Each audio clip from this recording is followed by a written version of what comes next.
हिंदुस्तान एक कृषि प्रधान देश है और इसके अंदर एक एग्रीकल्चर ईयर में 3 फसलें ली जाती हैं। एग्रीकल्चर ईयर 1 जुलाई से 30 जून तक रहता है। इसके अंदर खरीफ, रबी और जायद की फसल ली जाती है। खरीफ की फसल जून जुलाई महीने में बोई जाती है और सितंबर अक्टूबर में काट ली जाती है। रबी की फसल को अक्टूबर नवंबर में बोया जाता है और मार्च अप्रैल में काटा जाता है। और जहां पर पानी की व्यवस्था होती है वहां पर जायद फसल को मार्च अप्रैल में बोया जाता है और जून तक उसे काट लिया जाता है। खरीफ की मुख्य फसलें गवार, बाजरा, मूंगफली, उड़द, अरहर, सोयाबीन, गन्ना, कपास, चावल, मूंग, मोट है। रबी की मुख्य फसलों के अंदर गेहूं, चना, जौ, जवार, तारामीरा, सरसों होती है। जायद की फसलों के अंदर खरबूजा, तरबूजा, खीरा, काकड़ी आती है। जब हम लोग दुनिया के अंदर भारतीय कृषि की बात करते हैं तो पाते हैं कि दुनिया की जो कुल कृषि है उसका 11.24% हिंदुस्तानी कृषि का हिस्सेदारी है और दुनिया की जो कुल सिंचाई के साधन है उसका 4% हिंदुस्तान के अंदर है। भारतीय कृषि का जीडीपी में हिस्सेदारी 16.5% है और यहाँ पर ये 43.5% लोगों को रोजगार देती है।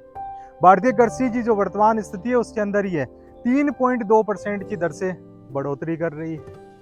हमारी जो हिंदुस्तान की 2015-16 का जो एग्रीकल्चर सेंसस है उसके अकॉर्डिंग जो एवरेज जोतों का आकार है वह है 1.08 हेक्टेयर। हिंदुस्तान की 18% आबादी जो कि विश्व की कुल आबादी की हिस्सेदारी है उसके फूड, फाइबर एंड फीड की व्यवस्था भारतीय कृषि के द्वारा की जाती है।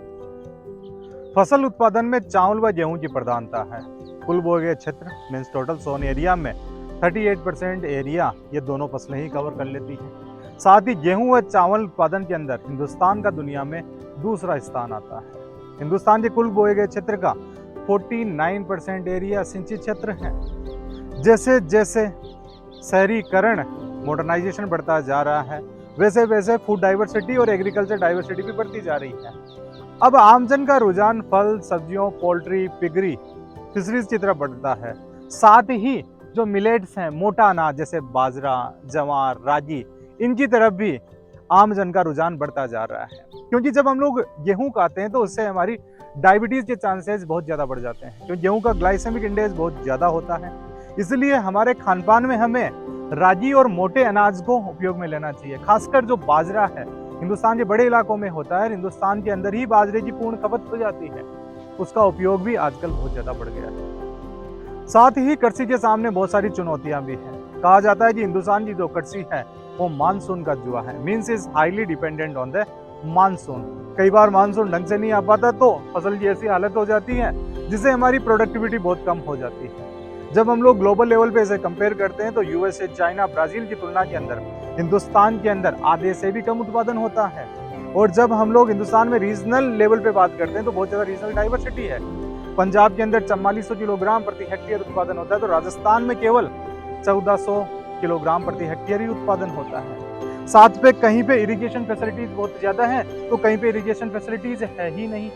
जैसे नॉर्थ वेस्ट का जो इलाका है हिंदुस्तान का, वहाँ पे इरिगेशन फैसिलिटीज बहुत ज्यादा है, कैनलाइजेशन, नहरीकरण बहुत ज्यादा हुआ है तो वहाँ पे फ्लड इरिगेशन किया जाता है, जिसके कारण सेम की समस्या, एसिडिटी, बेसिसिटी की समस्याएं होने लग गई है। इसके अलावा जो हमारे कुछ इलाके हैं वहां पे कृषि को बेहतर ढंग से उपयोग में ही नहीं लिया जा रहा। जैसे कि हमारा जो उत्तर पूर्व का इलाका है, नॉर्थ ईस्टर्न रीजन है, वहां पे हमारे पानी की उपलब्धता बहुत ज्यादा है, वहां पर लैंड एरिया भी काफी है, लेकिन वहां पे हम लोग जिस स्तर पे कृषि का उपयोग होना चाहिए वैसा उपयोग नहीं कर पाए हैं। ओवर फर्टिलाइजेशन और कम इरिगेशन फैसिलिटी होने के कारण कई बार फसलें खराब हो जाती है। जैसे हम लोगों ने यूरिया का कंटेंट ज्यादा डाल दिया और उस दौरान बारिश नहीं हुई या इरिगेशन फैसिलिटीज अवेलेबल नहीं हो पाई तो फसल की ये हालात हो जाती है। इसके अलावा हम लोग जितना ज्यादा डीएपी, एनपीके उपयोग में लेके आते हैं उससे हमारी जमीन हार्ड होती जा रही है। साथ ही जब हम लोग बात करें कि कितने लोग नए खेती के साथ में जुड़ रहे हैं तो एक निराशाजनक आंकड़ा सामने आता है कि जो हिंदुस्तान का यूथ है वो कृषि से दूर जाता जा रहा है, उसको शहरीकरण की तरफ लगाव है। कारण ये है कि हमारे यहाँ पे जो खेती की जाती है उसका बेहतर रिम्यूनेटिव प्राइस किसानों को नहीं मिल पाता। बेहतर फसल का पारिश्रमिक न मिल पाना भी इसके पीछे एक बड़ा कारण है। सरकार ने इसके लिए एमएसपी की सुविधा की है, लेकिन एमएसपी भी कुछ ही फसलों के लिए प्रभावी है। केवल 23 एग्रीकल्चर क्रॉप्स के लिए एमएसपी अवेलेबल है। उनके अंदर भी गेहूं, चावल और कपास को प्रमुखता दी जाती है, बाकी फसलों की उपेक्षा की जाती है। इसके अलावा जो लास्ट कंज्यूमर के द्वारा कीमत चुकाई जाती है किसी भी एग्रीकल्चर प्रोडक्ट की, उसका बेहतर प्राइस भी किसान को नहीं मिल पाता, जिसके कारण भी किसानों के अंदर निराशा होती है, वो एग्रीकल्चर से दूर जाते हैं। इसके अलावा इसकी इनपुट कॉस्ट है वो बहुत ज्यादा होती है, क्योंकि अब मैकेनाइजेशन आ गया है। मैकेनाइजेशन आने के कारण यहाँ पे हाई यील्डिंग वैरायटी है, उसकी कॉस्ट बढ़ जाती है, फर्टिलाइजर की कॉस्ट बढ़ जाती है, tractor cost, plugging cost, harvesting की कॉस्ट बढ़ गई। इसके अलावा जब फसल तैयार हो जाती है और उसे काट लिया जाता है तो उसकी बेहतर स्टोरेज फैसिलिटीज नहीं मिल पाती। खुले के अंदर जब हम लोग फसलों को छोड़ देते हैं तो बारिश के मौसम में खराब हो जाती है, या बहुत सारी इसके अंदर जो बैक्टीरिया, वायरस है, ऐसी दिक्कतें आ जाती है। तो कोल्ड स्टोरेज जो चेन है उसकी कमी भी है। इसके अलावा हमारी जो मार्केटिंग फैसिलिटीज हैं उनकी भी खामियां हमें देखने को मिलती है, जिस कारण से भी हमारा जो एग्रीकल्चर प्रोडक्शन है वो इतना नहीं हो पाता। एग्रीकल्चर प्रोडक्शन के बाद में जो इसकी मार्केटिंग होनी चाहिए और अंतिम उपभोक्ता तक ये पहुंचनी चाहिए, उसके लिए हमारी जो सप्लाई चेन है उसकी भी बहुत सारी खामियां हैं। जब हम इनपुट कॉस्ट की बात करते हैं तो उसकी रेंज भी बहुत ज़्यादा बढ़ जाती है। हाई यील्डिंग वैरायटी बीज से लेके उसके लिए फर्टिलाइजर्स, पेस्टिसाइड्स, उनकी कीमत बहुत ज़्यादा होती है। साथ ही मैकेनाइजेशन आने के कारण वो भी खर्चे बढ़ चुके हैं। जब हम लोग बाद में पाते हैं कि जब हमारी फसल तैयार हो गई, उसके बाद में जो सबसे बड़ी समस्या आती है किसान के सामने, वो है स्टोरेज की समस्या। हमारे यहाँ पे बेहतर स्टोरेज फैसिलिटीज नहीं है, साथ ही कोल्ड स्टोरेज फैसिलिटी नहीं है।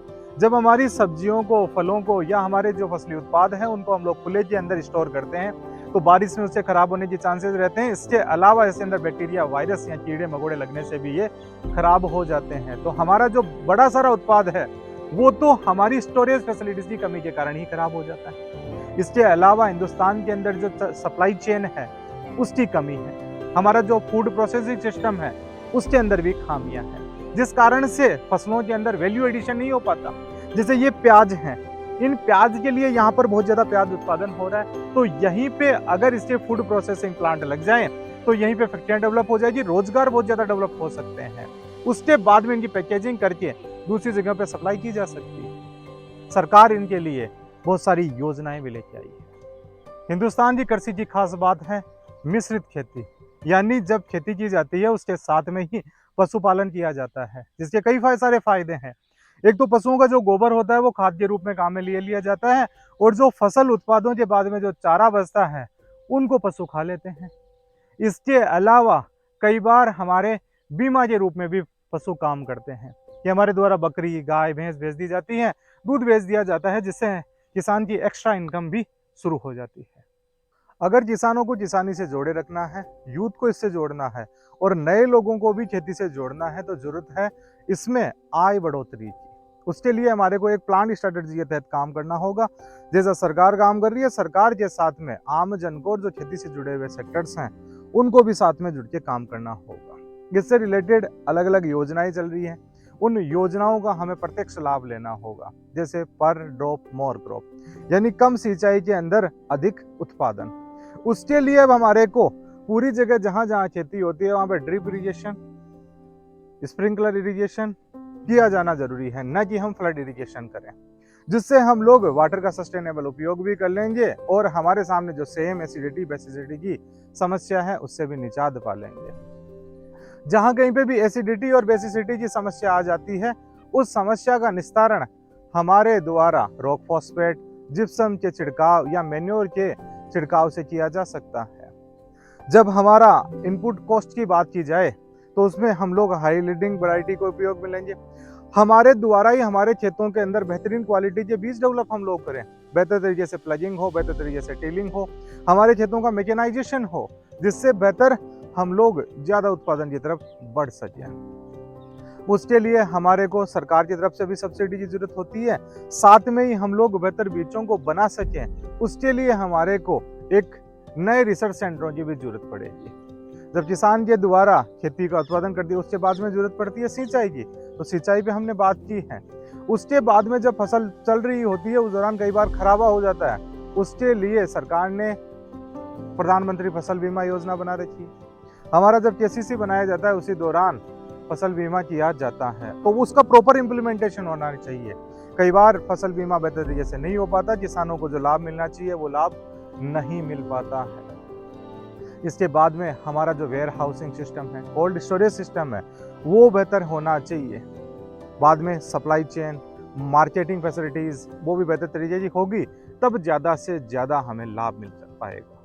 आज़ादी के बाद में सरकार ने अनेक प्रयास किए हैं, और साथ ही जैसे जैसे कृषि अपने आप में एक बाजार के अंदर आई, बाजार में आने के साथ में उसमें भी बहुत सारे बदलाव आए हैं। 1950 में जब हमारा संविधान बन के लागू हो गया तो भूमि सुधार किए गए। लैंड रिफॉर्म्स के अंदर अबोलिशन ऑफ जमींदारी किया गया, land for the tillers, security of the tenure of the tenants, काश्तकारों को जमीन पे हक दिया गया, जमींदारी का उन्मूलन किया गया। सीलिंग एक्ट लागू किया गया कि एक व्यक्ति के पास में एक लिमिट से ज्यादा जमीन नहीं हो सकती। उसके अलावा हमारे सरकार के द्वारा अलग अलग योजनाएं चलाई जाती हैं, जिसके अंदर लैंड फ्रेगमेंटेशन और लैंड डिवीजन है उनका एकीकरण किया जाता है, भूमि की चकबंदी की जाती है, रजिस्ट्रेशन के लिए काम किए जाते हैं। हमारा जो फसलें हैं उसके अलावा हमारी जो ज़मीनें हैं उनका भी रजिस्ट्रेशन किया जाए, यानी हमारा लैंड रिकॉर्ड बेहतर होगा तो हमारे को जो एग्रीकल्चर क्रेडिट है वो मिल पाने में आसानी रहती है। उसके लिए गवर्नमेंट ने 1982 में नाबार्ड की स्थापना की, तो 1989-99 के अंदर किसान क्रेडिट कार्ड जैसी योजनाएं सरकार लेके आई। सिंचाई को बेहतर बनाने के लिए 1972 में कमांड एरिया डेवलपमेंट प्रोग्राम चलाया गया, तो 1998 के अंदर accelerated irrigation benefit programme start किया गया। उसके अलावा रिसेंटली हम लोग देखते हैं कि सन 2002 में एग्रीकल्चर को प्राइम मूविंग फोर्स बनाया गया, क्योंकि बेसिकली जो हिंदुस्तान है वहाँ पर एक बड़ी आबादी खेती से जुड़ी हुई थी, और हिंदुस्तान ने आज़ादी के समय उद्योग को अपना प्राइम मूविंग फोर्स बना लिया था। यानी अब सभी सेक्टर्स को एग्रीकल्चर को डेवलप करने में लगाया जाएगा, क्योंकि बहुत सारी जो इंडस्ट्रियल एरिया होता है उसका जो रॉ मटेरियल वो एग्रीकल्चर से आता है, वहाँ पे कुछ काम करने की हमारे को ज़रूरत है। सरकार की जो योजनाएं हैं, सॉइल हेल्थ कार्ड हैं, वो हमारे को बनाने की ज़रूरत है। त्वरित सिंचाई बेनिफिट प्रोग्राम है, उसको अपनाने की ज़रूरत होती है। उसके अलावा जितने भी हमारे जो छोटे छोटे क्रेडिट से रिलेटेड हमारे जो सरकार के द्वारा ग्रांट्स दी जाती हैं, वो डायरेक्ट लास्ट माइल जो बेनिफिशियरी हो उसके पास में पहुँचे। उसके लिए डीबीटी योजना, हमारा जो एक फर्टिलाइजर सिस्टम होता है उसके अंदर सब्सिडी दी जाती है सरकार के द्वारा। यूरिया के अंदर सब्सिडी दी जाती है। यूरिया का जो 50 किलो का कट्टा है वो 250-300 रुपए में आ जाता है। अगर नीम लेपित यूरिया है तो 10-20 रुपए एक्स्ट्रा लग जाते हैं। एनपीके का जो कंसंट्रेशन होना चाहिए वो बेहतर होना चाहिए, 2-4-1 के अंदर होना चाहिए। इसके अलावा डीएपी रहे, बेहतर क्वालिटी से हम लोग उनका उपयोग करेंगे। बाद में पेस्टिसाइड, इंसेक्टिसाइड, रोडेंटिसाइड, उनका बेहतर उपयोग किया जाएगा, तो फसल का प्रोडक्शन होने के बेहतर चांसेस रहते हैं। और इनसे रिलेटेड जितनी भी योजनाएं हैं उन योजनाओं को हमारे द्वारा, सरकार के द्वारा और इस क्षेत्र से जो लोग जुड़े हुए हैं उनके द्वारा बेहतर इम्प्लीमेंट किया जाए। साथ ही खेती पर ही निर्भर ना रहे, खेती से रिलेटेड जो भी अटैच्ड अलग अलग इंडस्ट्रीज हैं उनकी तरफ भी हमें ध्यान देने की जरूरत होती है। जैसे जब किसान खेती करता है तो पशुपालन भी कर लेता है, मिश्रित खेती। उसके साथ में हम लोग पोल्ट्री फार्म को भी डेवलप कर सकते हैं, पिगरी फार्म, सुअर पालन भी कर सकते हैं। हमारे यहाँ पे जैसे कि एक मुर्गों की वैरायटी होती है कड़कनाथ, वो जब किसान के द्वारा साथ में पाल लिया जाए तो बेहतर आय के साधन बनते हैं। डेयरी डेवलपमेंट किया जा सकता है, वर्मी कंपोस्ट को बढ़ावा दिया जा सकता है। ऐसे इनोवेशन लेके आएंगे। साथ में हम बागवानी को, फल सब्जियों को, क्योंकि अब जैसे जैसे शहरीकरण बढ़ा है, लोगों का फूड बास्केट है वो बदल गया है, तो फल सब्जियों की तरफ ज़्यादा ध्यान देना चाहिए। फूलों की तरफ खेती किया जा सकता है। जब ये खेतियाँ की जाएगी तो किसान के पास में आय दोगुनी होने के पूरे चांसेस बढ़ जाएंगे। और शहरों और गाँवों की रोड कनेक्टिविटी बेटर बनाई जाए, उससे जैसे ही हमारा जो प्रोडक्ट है वो डायरेक्ट शहरों के अंदर तेज गति से पहुंच जाए। Poly house development, green house development, rain water harvesting के डेवलपमेंट किए जाए। फार्म पॉन्ड बनाए जा रहे हैं। फार्म पॉन्ड के अंदर किसान खेती भी कर सकता है, साथ के अंदर एजोला भी उगा सकता है और उसी में फिशरीज का पालन भी कर सकता है। तो किसान के पास में बहुत ज़्यादा अपॉर्चुनिटीज हैं। जिसके पास में किसानी जैसी स्किल है वो अपनी इम्प्रूव करे। उसके लिए हमारे को एजुकेशनल इंस्टीट्यूशंस डेवलप करने होंगे, ट्रेनिंग प्रोग्राम चलाने होंगे, जिससे हम लोग एक साइंटिफिक तरीके से खेती कर सकेंगे। परंपरागत तरीका और मॉडर्न तरीका दोनों को साथ में अपना के हम बेहतर प्रोडक्ट बना सकते हैं, जिसमें हमारी जो जैविक खेती है वो भी बनी रहे और जैविक खेती के अंदर हमारा प्रोडक्शन भी बढ़ जाए। उसके बाद में हमारा जो प्रोडक्ट रहेगा उसको मार्केट फैसिलिटी प्रोवाइड करें, जैसे कि सरकार ने ई-नाम बनाया है, नेशनल एग्रीकल्चर मार्केट, एपीएमसी कानूनों में सुधार किया है। इसके अलावा हम लोग अपने जो प्रोडक्ट्स हैं उनको आउट ऑफ इंडिया बेचें, जैसे कि भारतीय बासमती की जो डिमांड है विदेशों में बहुत ज़्यादा है। गेहूं को प्रतिस्थापित करके गेहूं के अंदर सरबती गेहूं को ज़्यादा बढ़ावा दिया जाना चाहिए, हमारे को दलहन तिलहन की तरफ जाना चाहिए। जब हम लोग इस तरीके से आगे बढ़ेंगे तो वास्तव में किसानों की आय बहुत ज़्यादा बढ़ जाएगी। हिंदुस्तान में फूड सिक्योरिटी तो ग्रीन रिवॉल्यूशन के बाद में आ गई, लेकिन अब जरूरत है न्यूट्रिशनल सिक्योरिटी की।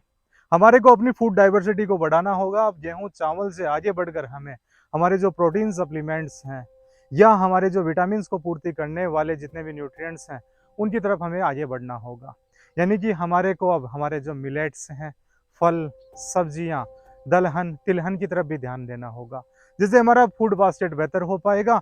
इसके अलावा जब कृषि सुधार की बात करते हैं हम लोग, तो कॉर्पोरेट सेक्टर को कृषि में भागीदारी बढ़ाने की जरूरत है, क्योंकि केवल हिंदुस्तान का 1% कॉर्पोरेट सेक्टर ही कृषि के अंदर भागीदार है। इसके लिए हमारे को कॉन्ट्रैक्ट फार्मिंग की तरफ भी आगे बढ़ना होगा। साथ ही हमारे जो परंपरागत तरीके हैं कृषि के उन्हें भी अपनाना होगा और हमारे को जीरो बजट फार्मिंग की तरफ बढ़ना होगा। किसान है उसे किसी भी हालत के अंदर बाहर से जो फल सब्जियां वो खरीद के नहीं लानी पड़े, वो अपने खेत के अंदर भी बेहतर तरीके से अलग अलग तरीके से फूड डाइवर्सिटी, हमारी जो एग्रीकल्चर डाइवर्सिटी है उसको बढ़ावा दे, पशुपालन है उसको बढ़ावा दे, बागवानी को बढ़ावा दे, ज्यादा से ज्यादा मैकेनाइजेशन की तरफ बढ़े और उसके अलावा जो फूड प्रोसेसिंग की फैसिलिटीज हैं उनकी तरफ भी उसे बढ़ना होगा। मैकेनाइज ट्रैक्टर लेके आए। कॉर्पोरेट फार्मिंग के साथ में यहाँ पे कोऑपरेटिव फार्मिंग, सहकारी कृषि की तरफ भी हमें बढ़ना होगा। हमारी जो छोटी जोतें होती जा रही है जो जिसका कारण है लैंड फ्रेगमेंटेशन, लैंड डिवीजन। एक खेत हमारा यहाँ पे, दूसरा यहाँ से बहुत ज्यादा दूरी पर है, यानी दो जगह पे हमारे खेत अटैच नहीं है, that is land fragmentation. Land division, जैसे जैसे किसी परिवार के अंदर आबादी बढ़ती जाती है तो हमारे खेत के टुकड़े ज्यादा हो जाते हैं, तो उन्हें भी हमें ज्वाइंट करने की जरूरत है ताकि हमारा जो लैंड पार्ट है वो बहुत ज्यादा हो जाए, जिससे हम लोग एक बड़े स्तर पर हमारी कॉमर्शियल एग्रीकल्चर को बढ़ावा दे सकें। ऐसी फसलों को हमें बोना चाहिए जो कि हमारी nutritional security, food security, economic security को भी प्रोत्साहन दे। साथ में ही हमें ज्यादा से ज्यादा कृषि के अंदर आत्मनिर्भर होने की जरूरत है। हमारे को सोलर एनर्जी की तरफ बढ़ना होगा, मैकेनाइजेशन की तरफ बढ़ना होगा, परंपरागत जो खेती के तरीके हैं उनकी तरफ बढ़ना होगा। हमारे द्वारा जो यूरिया है उसकी जगह नीम लेपित यूरिया को काम में लेना होगा। हमारे द्वारा फर्टिलाइजर्स की जगह हमारे जो मेन्योर्स हैं उनको काम में लेना होगा। हमारी जो बाड़े हैं वहां पे पौधे लगाने होंगे। जो फॉरेस्ट्री हो जाएगी तो हमारी एक्स्ट्रा इनकम के ये साधन बन जाते हैं और इस प्रकार से हमारी खेती एक प्रॉफिटेबल एग्रीकल्चर के रूप में कन्वर्ट हो जाएगी। धन्यवाद।